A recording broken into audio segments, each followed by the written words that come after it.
हिमाचल प्रदेश के एक छोटे से कस्बे में अर्जुन नाम का एक लड़का रहा करता था। अर्जुन एक बेहद ईमानदार और शरीफ स्वभाव का लड़का था। वो कस्बे में छोटी सी दुकान पर मीठे पान बनाकर बेचा करता था। कुछ भी कहो अर्जुन, तुम्हारे मीठे पान सिर्फ इस कस्बे तक नहीं बल्कि दूर दूर के कस्बे तक मशहूर हैं। ये सिर्फ आपका बड़कपन है मुखिया चाचा, वरना मैं तो और लोगों की तरह ही पान बनाता हूँ। बल्कि मैं तो मानता हूँ कि मुझसे कई ज्यादा अच्छा मीठा पान तो सुखिया चाचा बनाते हैं। अरे नहीं नहीं अर्जुन, ये तो तुम्हारा बड़कपन है। मुझे यकीन है कि एक दिन जरूर तुम तरक्की करोगे। आप भी ना मुखिया चाचा, कभी सुना है आपने कि पान बेचने वाला कभी तरक्की करे? अच्छा सुनो, शहर से कुछ मेरे मेहमान आने वाले हैं शाम तक, वो यहाँ पर आ जाएंगे। मैंने तुम्हारे मीठे पान की बहुत ज़्यादा तारीफ कर रखी है, तो तुम थोड़ा सा ध्यान रखना, ठीक है? बिल्कुल मुखिया चाचा, बिल्कुल। आप टेंशन फ्री होकर शाम को उन्हें यहाँ ले आइए। मैं उनको ऐसा पान खिलाऊंगा कि वो अपने जिंदगी में कभी भूल नहीं पाएंगे। शाम को मुखिया 2 लोगों के साथ वहां पहुंचा। अर्जुन, यही है मेरे वो शहर से आए हुए मेहमान। अर्जुन ने उन दोनों को 2 मीठे पान बनाकर दे दिए, मगर जैसे ही उन दोनों ने उन दोनों मीठे पानों को खाया, अचानक उनकी जबान कट गई। क्या हुआ? अर्जुन के बने हुए पान तो बड़े मशहूर होते हैं, तुम दोनों ने अपना ऐसा मुंह क्यों बनाया? क्या मुखिया जी, आपने तो कहा था कि आपके कस्बे का ये लड़का बहुत अच्छे पान बनाता है।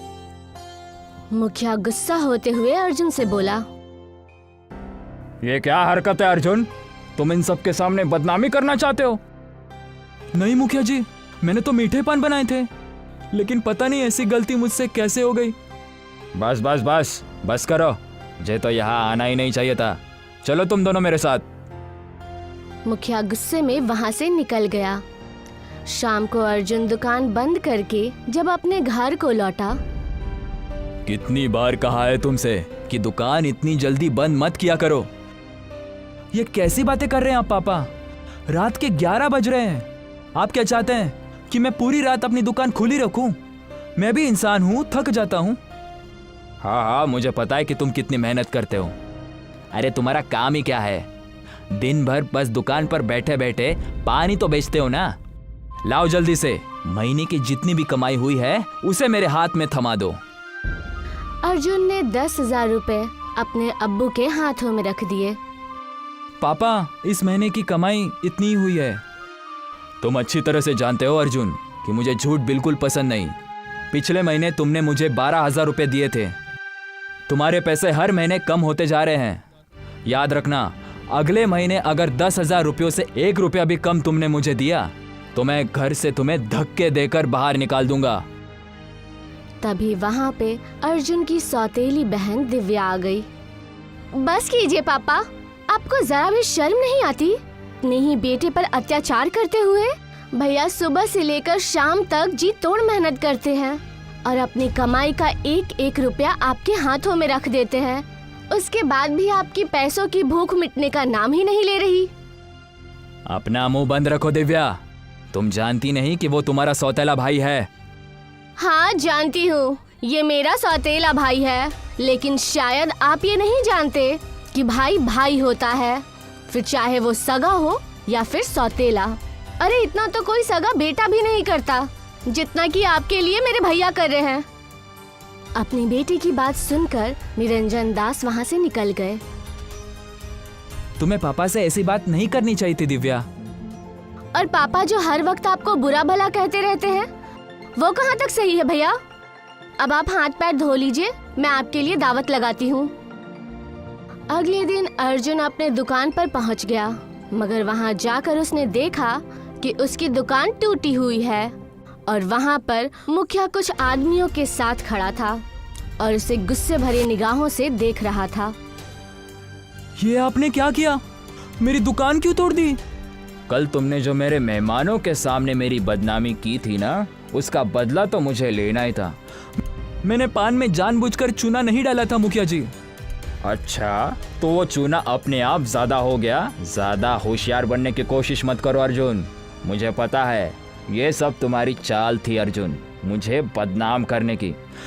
तो इसके बदले आप मुझे मार देते, पीट देते, मेरी दुकान तोड़ने की क्या जरूरत थी? तेरी ये दुकान अवैध जगह पर लगी हुई थी, इसीलिए मैंने इसे तोड़ दिया। अब तुम चाहकर भी इसकी रिपोर्ट पुलिस में दर्ज नहीं करा सकते। और वैसे भी तुम्हारी दुकान में था ही क्या, सिर्फ एक पान। मुखिया जी, अब मैं क्या करूंगा? आप तो जानते हैं कि मेरे पापा को हर महीने मुझे एक बंधी हुई रकम देनी पड़ती है। अगर मैंने वक्त पर पैसे नहीं दिए तो वो मुझे घर से धक्के देकर बाहर निकाल देंगे। तो फिर तुम एक काम करो अर्जुन, अपनी पान की टपरी उठाओ और घर घर जाकर पान बेचो। अर्जुन बेचारा फूट फूट कर रोने लगा, लेकिन उसके पास अब घर घर पान बेचने के अलावा और कोई दूसरा विकल्प नहीं था। उस दिन के बाद अर्जुन टोकरी लेकर घर घर पान बेचने लगा। शाम तक वो इतना थक जाता कि उसे कुछ भी होश नहीं रहता। एक दिन की बात है, अर्जुन पान बेचकर शाम को घर जा रहा था कि तभी एक बूढ़ा आदमी उसे एक दरख्त के नीचे रोता हुआ मिला। क्या हुआ बाबा, आप रो क्यों रहे हैं? बेटा, मेरी बीवी बीमार है और मेरे पास इतने पैसे नहीं हैं कि मैं उसका इलाज करा सकूं। डॉक्टर ने तो जल्दी से उसे दाखिल करने के लिए कहा है। आपको कितने पैसों की जरूरत है बाबा? मुझे 10,000 रुपयों की सख्त जरूरत है। काश अगर मुझे कहीं से पैसे मिल जाते तो मेरी बीवी की जान बच जाती। अर्जुन अपने मन में कुछ सोचने लगा, क्योंकि उसके पास कुल 10,000 रुपए ही थे। वो बूढ़ा आदमी अर्जुन की बात सुनकर बेहद खुश हो गया। ये लीजिए बाबा, 10,000 रुपए आप रख लीजिए और अपनी बीवी का जाकर इलाज करवाइए। बेटा, मेरे कोई बच्चे नहीं हैं, लेकिन कस्बे के उस पहाड़ी पर मेरी जमीन पड़ी हुई है। तुम चाहो तो उसमें खेती कर सकते हो। बाबा, लेकिन अगर आपके पास जमीन पड़ी हुई थी तो आपने उस जमीन को बेचकर अपने बीवी का इलाज क्यों नहीं करवाया? इतनी जल्दी उसे कोई खरीद नहीं पाता बेटा। लेकिन उस जमीन में मैं किसकी खेती करूंगा? तुम पान बेचते हो ना, तो पान की खेती क्यों नहीं करते? इतना कहकर उस आदमी ने पान का एक पत्ता अर्जुन को दे दिया और बेहद रहस्यमय अंदाज में अर्जुन से बोला, ये कोई मामूली पान का टुकड़ा नहीं है, बल्कि एक जादुई पान का टुकड़ा है। सालों पहले इस पान के टुकड़े को मुझे किसी ने दिया था। आज मैं इस पान के टुकड़े को तुम्हें तोहफा के रूप में दे रहा हूँ। तुम जैसे इस पान के टुकड़े को जमीन में गाड़ कर निकालोगे, कुछ ही वक्त बाद पान की खेती पूरी जमीन में फैल जाएगी। मगर याद रखना, लालच मत करना और ज्यादा पान मत उगाना। इतना कहकर वो बूढ़ा आदमी वहाँ से चला गया और अर्जुन अपने घर आ गया। पैसे कहाँ हैं अर्जुन? पैसे नहीं है पापा, मैं आपको अगले महीने 20,000 रुपये दे दूंगा। ठीक है, याद रखना, अगर अगले महीने पैसे नहीं दिए ना तो इस घर के लिए तुम्हारे दरवाजे हमेशा के लिए बंद हो जाएंगे। अर्जुन ने अपने पापा की बातों पर कोई ध्यान नहीं दिया। अगले दिन अर्जुन उस आदमी के कहे अनुसार खुद की जमीन पर जा पहुंचा और अर्जुन ने वो छोटा सा पान का पत्ता जमीन में गाड़ दिया। और जैसे ही उसने उस पर पानी डाला, देखते ही देखते जमीन के हर हिस्से से छोटे छोटे पान उगने लगे। अर्जुन ने उस पान के पत्तों को निकाल लिया। पापा तो वाकई बड़े चमत्कारिक निकले। अब वो वक्त दूर नहीं जब मैं देखते ही देखते बहुत पैसे वाला हो जाऊंगा और अपने बहन की शादी मैं बहुत धूमधाम से करूंगा। उस दिन से अर्जुन पान की खेती करने लगा और अर्जुन के दिन बदल गए। अगले महीने अर्जुन ने पूरे 30,000 रुपए अपने पापा के हाथ में रख दिए और वहाँ से चला गया। इसके पास 30,000 रुपए कहाँ से आए? जहाँ तक मैंने सुना है तो इसकी दुकान भी मुखिया ने तोड़ दी। जरूर कुछ न कुछ गड़बड़ है। मुझे पता लगाना होगा कि आखिर ये इतने पैसे ला कहाँ से रहा है। उस दिन के बाद अर्जुन के सौतेले पापा अर्जुन का पीछा करने लगे और एक दिन उसने अर्जुन को पान की खेती करते हुए देख लिया। वो मुस्कुराता हुआ अर्जुन की ओर देखता हुआ बोला, अच्छा, तो सारा का सारा खेल ये है लेकिन तुमसे बड़ा बेवकूफ़ इंसान मैंने अपने ज़िंदगी में नहीं देखा। अरे तुम्हारे पास जब ये जादुई पान का पत्ता है और तुम इससे बहुत सारी खेती कर सकते हो और बहुत सारे पान उगा सकते हो, तो फिर तुम इतने कम पान क्यों उगाते हो? नहीं पापा, मैं लालच नहीं करूँगा।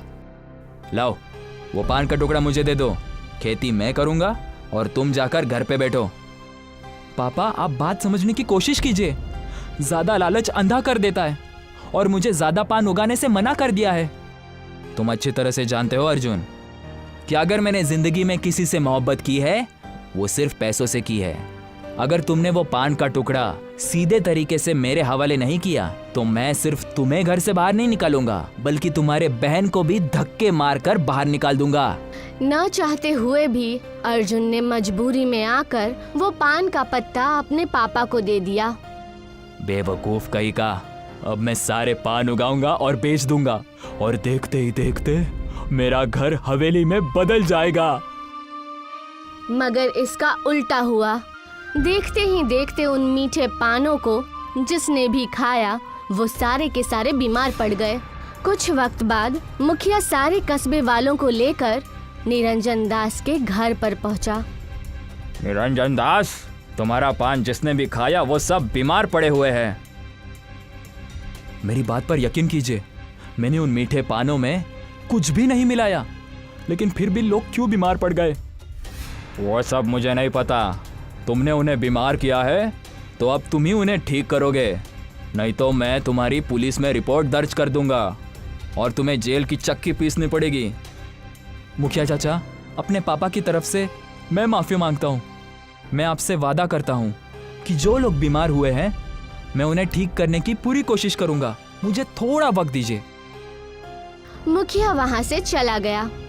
मुझे माफ कर दो बेटा, मैं लालच में अंधा हो चुका था। मुझे समझ आ गया है कि ज़्यादा लालच इंसान को नुकसान के अलावा और कुछ नहीं देता।